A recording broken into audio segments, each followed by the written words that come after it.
साहब आपके पास आ रहा हूं। हम सब लोग हिंदू हैं और हम सब मैं तो रोज पूजा करने वाला हूं और मैं इसलिए आपसे ये पूछ रहा हूं कि 70 एकड़ जमीन मिली थी, मतलब 2.77 एकड़, और जो उत्तर प्रदेश सरकार 70 एकड़ जमीन मिली थी राम मंदिर को, और ये कहा गया था 5 एकड़ खरीद के मस्जिद के लिए दे, मतलब मुस्लिम पक्ष को दे, उनको भी दे दी गई है 5 एकड़। लेकिन अगर उसमें कोई ऐसी चीज हो रही है जिसमें लग रहा है कि लैंड को लेके कुछ ऊपर नीचे हुआ है, तो एक जनरल ये आ रहा है कि नहीं, इस पे बात मत करो, इस पे बात मत करो। और हम उस परंपरा के आ रहे हैं जहां पे एक परंपरा में फिर हमारे उसमें तमाम लेख हैं, जहां पे जब सीता को उन्होंने छोड़ा था तो उसके ऊपर भी लोगों ने पूछा था। भगवान राम अपने उस जो उनका एक वहां पे उसका उनका एक सिटीजन था, उसकी बात को भी सिर्फ आंखों पे रखा था। और आज हमसे ये कहा जा रहा है कि नहीं नहीं नहीं, ये ट्रस्टी लोग जो हैं इनकी बात को मत करो। आपसे मैं जरा अभय दुबे साहब इसको समझना चाह रहा हूँ। देखिए बंधुवर, हम लोग बात करें या ना करें, इससे तो बात दबेगी नहीं, क्योंकि बात जब निकल जाती है तो वो उस तीर के समान होती है जो कमान से छूट चुका होता है। हम सब लोगों हमने किसी ने ये भंडाफोड़ नहीं किया है, हमें तो इसके बारे में पता ही नहीं था। ये तो अखबारों के जरिए, राजनीतिक दलों के जरिए सामने आया है, एक से अधिक राजनीतिक दलों ने इस बात को सामने रखा है। तो अब उसके साथ जो जुड़े हुए सवाल हैं, उन सवालों की तरफ से हम अपने कान तो नहीं बंद कर सकते। हम अपने दिमाग के ऊपर ऐसा कोई भी, अपने दिमाग में ऐसा कोई इंजेक्शन नहीं लगा सकते कि इस सवाल पे हमारे दिमाग में कोई विचार ही ना आए। ये कैसे हो सकता है? मैं मुख्य तौर पे एक राजनीतिक समीक्षक हूं, मुझे कानून की ज्यादा जानकारी नहीं होती है, मुझे धर्म की जानकारी भी कोई खास नहीं है। कोशिश करता हूं उसे समझने की, लेकिन शायद मैं उसमें अधिकार पूर्वक कोई बात नहीं बोल सकता। मौजूदा स्थिति यह है, जो सार्वजनिक जीवन है, जहां पर राजनीति होती है, पब्लिक लाइफ जहां पर राजनीति होती है, वहां पर इस विवाद के कारण जो राम जन्मभूमि ट्रस्ट है, उसको कोई नेकनामी नहीं प्राप्त हुई है। अगर कोई व्यक्ति ये कहता है कि उससे राम जन्मभूमि ट्रस्ट को के ऊपर कोई फर्क नहीं पड़ता, तो वो ये बात कह सकता है कि वो सत्ता उनके साथ में है, लेकिन सत्ता हमेशा उनके साथ नहीं रहेगी। मतलब ऐसी कोई भी सत्ता नहीं है जो हमेशा हमेशा हमेशा के लिए बनी हुई हो।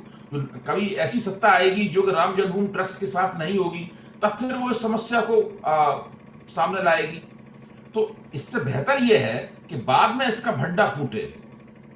नरेंद्र मोदी और उनकी सरकार को, उत्तर प्रदेश की सरकार को और उन तमाम लोगों को जो कि राम जन्मभूमि ट्रस्ट को चला रहे हैं, उनको चाहिए कि इस मसले को साफ तौर पर पारदर्शी तरीके से जनता के सामने रखें। मेरी दिलचस्पी केवल इसमें है, मेरी दिलचस्पी विवाद को आगे बढ़ाने में नहीं है, मेरी दिलचस्पी राम जन्मभूमि ट्रस्ट को बदनाम करने में नहीं है, मेरी दिलचस्पी कोई भारतीय जनता पार्टी के खिलाफ कोई वक्तव्य देने में नहीं है। ये इसमें मेरी कोई रुचि नहीं है, इस कम से कम इस मुद्दे के ऊपर। मेरा मानना यह है कि ये एक ऐसा घोटाला है जो कि दस्तावेजों के साथ सामने रखा गया है। इसके बारे में यह नहीं कहा जा सकता कि हम इसका जवाब नहीं देंगे। इसका जो जवाब दिया गया है, वो जवाब पहली नजर में ही सुनने में अपर्याप्त लगता है, नाकाफी लगता है। वो जवाब यकीन नहीं दिलाता कि ये बात बिल्कुल सही है, वो शक और ज्यादा पैदा करता है। तो मेरा तो इसमें उन लोगों से सीधा सीधा, मैं और एक और बात जानना चाहता हूं कि ये भूमि का सौदा हुआ, और भूमि का सौदा कुछ अजीब तरीके से हुआ, तो जाहिर है कि इसके दस्तावेज बहुत सावधानी से किसी सुरक्षित जगह पर रखे गए होंगे। मैं आपसे भी जानना चाहता हूं और अपने दूसरे साथियों से भी जानना चाहता हूं कि ये दस्तावेज लीक कैसे हुए। इसका सीधा मतलब यह है कि कुछ न कुछ राम जन्मभूमि ट्रस्ट के भीतर की शक्तियों ने ये दस्तावेज लीक किए। इसका दूसरा मतलब यह है कि राम जन्मभूमि ट्रस्ट के भीतर ही सौदे के प्रति पूरी तरीके से कंसेंसस, सहमति या मतैक्य नहीं है। उसके भीतर भी ऐसी शक्तियां हैं जो इससे असहमत हैं। और जितनी फुर्ती और तेजी के साथ में मुख्यमंत्री योगी आदित्यनाथ ने उस महिला के आरोप पर जांच बैठाई है, उससे मुझे लगता है कि उत्तर प्रदेश की मौजूदा सरकार और कम से कम उसके मुख्यमंत्री इस ट्रस्ट की गतिविधियों से प्रसन्न नहीं है। और हम जानते हैं कि गोरखनाथ पीठ का राम जन्मभूमि आंदोलन से क्या संबंध है, महंत दिग्विजयनाथ का उनके साथ क्या संबंध था, महंत अवैधनाथ का उनके साथ क्या संबंध था। वो तो अगर पूरी की पूरी उत्तर प्रदेश की गद्दी ही गोरखपीठ को न दे दी गई होती, तो आज गोरखपीठ के नुमाइंदे के तौर पर योगी आदित्यनाथ कोई और भाषा बोल रहे होते। तो देखिए, ये इस घोटाले की वजह से ये पूरा ट्रस्ट जो है वो विश्वास की कमी का शिकार हो गया है। जी। मैं ये भी मानता हूं कि राम जन्मभूमि के नाम पर जितना चंदा वसूला गया है, अभी से नहीं, 1990 के दशक से मैं कह रहा हूं, तो राम जन्मभूमि आंदोलन शुरू हुआ था, उसका ठीक ठीक हिसाब कभी भी नहीं दिया गया। उस पर हमेशा इनकम टैक्स की तलवार लटकती रही। टीवी के ऊपर, अखबारों में, दूसरी जगहों पर एक इनकम टैक्स अफसर होते थे विश्वबंधु गुप्ता, वो लगातार सवाल उठाते रहे। उनके सवाल कितने सही थे कितने गलत थे मुझे नहीं पता, लेकिन लगातार वो सवाल सार्वजनिक जीवन में रहे और उन सवालों का सही सही जवाब अशोक सिंघल जी ने और उसके बाद उनके उत्तराधिकारियों ने नहीं दिया। मेरा कहना है कि जनता ने पैसा दिया है, श्रद्धालुओं ने पैसा दिया है, दूध का दूध पानी का पानी होना चाहिए, हिसाब साफ तौर पर सबके सामने रखा जाना चाहिए। उसको छुपाने का, उससे कतराने का और इधर उधर की बातें करने का, श्रद्धा के नाम पर, विश्वास के नाम पर उस मामले को दबाने की कोशिश नहीं होनी चाहिए। जिन लोगों ने पैसा दिया है वो श्रद्धा और विश्वास के खातिर पैसा दिया है उन्हें।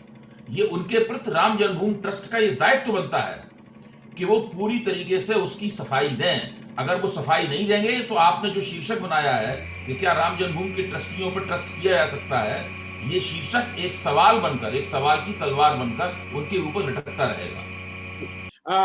अभी दुबे साहब, मैं फिर आपके पास आ रहा हूं क्योंकि इसका एक कोर्ट में चंद्रभूषण पांडे कहेंगे एक सर्कमस्टेंशियल एविडेंस होता है कि वहां पे ऐसा लगता है कि वो ये जब से खींचतान शुरू हुई योगी जी और मोदी जी की, और इनको बुलाया गया, नहीं पहले वहां से लोग आए, ओसवाले साहब आए, फिर वहां के बीएल संतोष जी आए, आप अगर देखिए तो उसी समय का ये, उसी के आसपास ये केस हो रहा है। और ये भी तय चीज है कि इस ट्रस्ट में दो लोग इस ट्रस्ट को मूल रूप से ड्राइव कर रहे हैं 15 ट्रस्टी।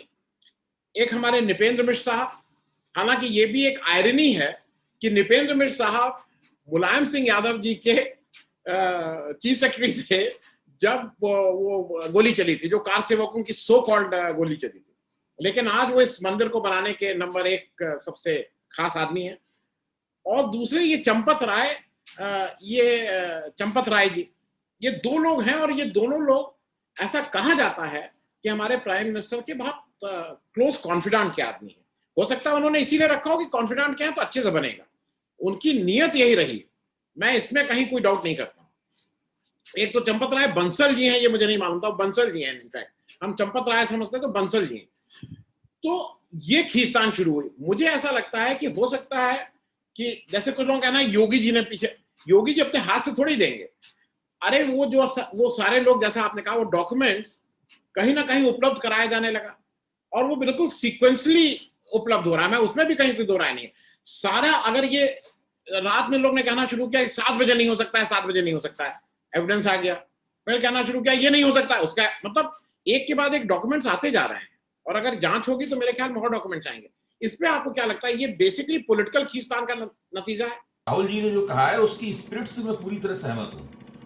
मैं मानता हूं कि उसकी, अब सब दिक्कत की बात क्या है कि हिंदुस्तान में सब कुछ राजनीति के जरिए संसाधित होता है, हर चीज पॉलिटिक्स के जरिए प्रोसेस होती है। तो प्रोफेसर रजनी कोठारी की किताब है पॉलिटिक्स इन इंडिया, जो उन्होंने 1969 में लिखी थी, जो बिल्कुल हेरल्ड लास्की जिस तरह किताब लिखते थे उस तरह उन्होंने भारत की राजनीति का मॉडल बनाया था। उस किताब की पहली लाइन है, उसकी पहली लाइन है कि एक परंपरागत समाज, एक ट्रेडिशनल सोसाइटी राजनीति के जरिए अपना मॉडर्नाइजेशन करती है, अपना आधुनिकीकरण करती है। उसकी पहली लाइन है उस पुस्तक की। तो मैं कहना ये चाहता हूं हिंदुस्तान में हर चीज राजनीति के जरिए संसाधित होती है। राम जन्मभूमि आंदोलन भी एक तरह की पॉलिटिक्स थी, उसी के जरिए संसाधित हुआ है। उसमें भारतीय जनता पार्टी ने बड़े होशियारी से एक सीमा तक अपने आप को बाहर रखा, हिंदू परिषद ही उसमें सक्रिय रही, फिर भाजपा उसमें कूदी और भाजपा को उसका राजनीतिक लाभ भी प्राप्त हुआ। हम सब लोग जानते हैं, इन बातों को दोहराने से कोई फायदा नहीं। इसलिए इसके इर्द गिर्द जो राजनीति हो रही है उससे बचा नहीं जा सकता, उसको बचने की बजाय उसे समझने की कोशिश करनी चाहिए। आपने बिल्कुल ठीक कहा, और पिछली बार जो आपसे चर्चा हुई थी उसमें भी हम लोगों ने इस विषय पर बात की थी। उस वक्त भी मेरा कहना यह था कि जो योगी और मोदी के बीच की खींचतान है, ये जो पूरा स्कैंडल है, पूरा घोटाला, इसका जो भंडा फूटा है, उसका कहीं ना कहीं संबंध उसके साथ जरूर है। और इन चीजों के दस्तावेजी प्रमाण नहीं मिलते हैं, इन चीजों के, जिनको आपने कहा था सर्कमस्टांशियल एविडेंस, इनके परिस्थितिजन्य प्रमाण ही मिलते हैं। जरूर इसका कोई ना कोई ताल्लुक है। जिस तरह से एक साथ समाजवादी पार्टी को और आम आदमी पार्टी को एक साथ दस्तावेज मिले, एक प्रेस कॉन्फ्रेंस अयोध्या में हुई, ठीक उसी वक्त दूसरी प्रेस कॉन्फ्रेंस लखनऊ में हुई, और उसके बाद से ये मामला खुल के सामने आ गया। अखबारों ने इसके ऊपर लिखा है, और जितनी भी बातें अखबारों में प्रकाशित हुई हैं या टीवी पे आई हैं, उससे संदेह और गहरा होता चला जाता है। इस संदेह को साफ, इस धुंधलके को साफ करने के लिए राम जन्मभूमि ट्रस्ट के संचालकों को चाहिए, अगर चंपत राय जी उसके एकमात्र सक्रिय संचालक हैं और वो मोदी जी के नेतृत्व में कर रहे हैं, तो मुझे लगता है कि मोदी जी के हित में भी ये है, चंपत राय के हित में भी है, और राम जन्मभूमि ट्रस्ट के हित में भी है कि इस पूरे मसले की सफाई कर दें। इससे पहले कि लोग सुप्रीम कोर्ट जाएं, इससे पहले कि और मामला आगे बढ़े और हंगामा हो और तरह तरह की बातें निकल के आए, स्कैंडल निकल के आए, ऐसे लोगों के नाम निकल के आए जिनका चरित्र संदिग्ध किस्म का है, जिनके खिलाफ एफआईआर दर्ज हो चुकी है, जिनके खिलाफ इनके ऊपर मुकदमे चल रहे हैं, ये इन सब लोगों की भूमिका सामने आए, उससे पहले अगर वो बिल्कुल साफ मसले को कर दें तो ये बहुत ही अच्छा रहेगा। क्योंकि जब तक उत्तर प्रदेश का चुनाव जितना नजदीक आता जाएगा, उतना मेरा मानना है कि इस मसले में और भी चीजें निकलेंगी। क्योंकि जिन लोगों ने दस्तावेजों को लीक किया है वो लोग अभी मौजूद हैं, वो फिर नए दस्तावेजों को लीक करेंगे। जरूर कुछ ना कुछ अंदर घपला हो रहा है, अंदर कुछ ऐसा हो रहा है जो कि पूरी तरीके से ठीक नहीं है, पारदर्शी नहीं है। तो पारदर्शिता के लिहाज से अगर स्पष्टता कर दी जाए तो इससे सभी का भला होगा, ये बात खत्म हो जाएगी, तो हम सब लोग उसकी कोई चर्चा नहीं करेंगे। जी। मैं तो वैसे आपके पास आ रहा हूं जल्दी से। जैसा इन्होंने कहा, राहुल जी जैसे अगर बहुत लोग मिल जाए उत्तर भारत में तो बहुत से कल्याण हो जाए। एक चीज मुझे ये बताइए कि ये इलेक्शन का मुद्दा जैसा आपने कहा है, मेरे ऑर्डर ऑफ उसमें कोरोना इस समय सबसे बड़ा उत्तर प्रदेश इलेक्शन का मुद्दा अभी लग रहा है। किसान आंदोलन एक है। आपको क्या लगता है राम मंदिर ट्रस्ट भी मुद्दा होगा? ये जो स्कैम है, लैंड स्कैम, आप म्यूट कर लीजिएगा वैसे। हाँ, देखिए, राहुल जी ने जो कहा उस पर मैं 2 लाइनें कहूंगा। I have never listened to him, the first time I am listening to Rahul Easwar and it's a revelation for me, so thank you for that. उन्होंने जो बात कही कि स्पिरिचुअल वैक्यूम की, वो सोचने लायक बात है, उसके ऊपर गौर करना चाहिए और सब लोगों को ध्यान लगाना चाहिए उसके ऊपर। लेकिन जहां तक ये सवाल है कि क्या हम हिंदू धर्म का या सनातन धर्म का कोई सेमेटिक एडिशन तैयार करना चाहते हैं, क्या हम हिंदुओं का कोई सेमेटाइजेशन करना चाहते हैं, श्यामीकरण करना चाहते हैं, यहां पर थोड़ा सा मेरा मतभेद है। मेरा कहना है कि हिंदू दूसरे धर्मों से विशिष्ट है, जिस विशिष्टता की बड़ी अच्छी व्याख्या इससे पहले राहुल जी ने खुद ही की थी, अलग है। वो इसलिए है क्योंकि हम लोग कांग्रेगेशनल नहीं है, हमारे ईश्वर के साथ में, अपने देवताओं के साथ में, जो कि पुराणों की देन है, या वैदिक धर्म को मानते हैं वो पुराणों को नहीं मानते, तो वो वैदिक देवताओं के साथ में या ईश्वर के साथ में हमारे जो ताल्लुकात हैं, वो ताल्लुकात हमारे निजी किस्म के ताल्लुकात हैं। उसके लिए हमें कहीं जाकर बैठने की, किसी संडे मास में भाग लेने की, या कहीं जाकर नमाज पढ़ने की, इस प्रकार की कोई आवश्यकता नहीं है। जब हम ऐसा करते हैं तो हम राष्ट्रीय स्वयंसेवक संघ ने जो रास्ता बनाया है उस रास्ते में चल पड़ते हैं। भाई आप मुंजे पेपर्स को पढ़िए, मैंने इस क्षेत्र में कुछ अध्ययन किया है, राहुल जी ने भी जरूर इस क्षेत्र में अध्ययन किया होगा। आप मुंजे पेपर्स को पढ़िए, आप सावरकर को पढ़िए, तो वो लोग लगातार इसी प्रकार की चिंता में डूबे रहते हैं कि हिंदुओं के पास कोई बैठकर एक जगह मिलने की कोई जगह नहीं है, जैसा राहुल जी ने अभी कहा था। मुंजे ने ये शाखा जो है राष्ट्रीय स्वयंसेवक संघ की, उसका पूरा विचार मुंजे पेपर्स में दिखाई पड़ता है, उसका आधारभूत विचार, बुनियादी विचार वहां दिखाई पड़ता है, जिसमें मुंजे एक वैदिक जमाने का उल्लेख करते हुए कहते हैं कि उस वक्त इस तरह की एक जगह हुआ करती थी जब लोग उसमें बैठा करते थे, और उसी तरह की जगह होती। डॉक्टर हेडगेवार ने वहीं से उस बात को लिया। डॉक्टर हेडगेवार के मुंजे और सावरकर से बहुत से मतभेद थे, लेकिन बहुत सी बातें उन्होंने उनसे ली भी हैं, तो उन्होंने वहां से उसको लिया, और वो शाखा का जो विचार है, और उसका पूरा जो ढांचा है वो हम लोगों के सामने आया। बहरहाल ये राहुल जी से जब कोई मुलाकात होगी तो हम लोग इस बारे में लंबी बातचीत करेंगे। जी। जहाँ तक आपने राजनीति, हाँ, जहाँ तक आपने राजनीति का सवाल उठाया है, मैं ये मानता हूँ, आप फिर से कहिए अपना जो पॉलिटिकल क्वेश्चन था, मैं भूल मेरा गया कहना उसको। ये है कि अब उत्तर प्रदेश का इलेक्शन सिर पे है और हाँ, बहुत दौड़ धूप हो रही है। ऐसा हम लोगों को आज की तारीख में लगता है कि कोरोना इसका इशू नंबर 1 होगा, कोरोना का मिसमैनेजमेंट जिसको हम बोलेंगे, क्योंकि लोगों के ने अपने अपनों को खोया है और जो आदमी विक्टिम ऑफ रिस्पॉन्सिबिलिटी पे होता है शायद तो उसी से ये होगी। मैं समझ गया। अब मुझे ध्यान आ गया आपने क्या पूछा था। देखिए, मैं बिल्कुल संक्षेप में कहूँगा, मेरा मानना है कि राम जन्मभूमि का जो मुद्दा है, ये भूमि घोटाला, ये कोई चुनावी मुद्दा बनने नहीं जा रहा है। लेकिन ये भाजपा की अंदरूनी राजनीति जो है, उसमें एक मुद्दा बना रहेगा। अच्छा। ये इस मुद्दे के ऊपर कोई वोट नहीं पड़ने वाले हैं, मतलब है। इसकी हैसियत वो हैसियत नहीं है जो कि किसान आंदोलन की है, या जो कोरोना बीमारी का जो कुप्रबंधन हुआ है उसकी वो नहीं है इसकी हैसियत। लेकिन इसमें भाजपा की जो अंदरूनी राजनीति है, वहां की जो अपनी जो उठापटक है, जो वन अपमैनशिप है मोदी में और मोदी और योगी विरोधियों के बीच में, उसमें ये एक मुद्दा जरूर बना है। जी।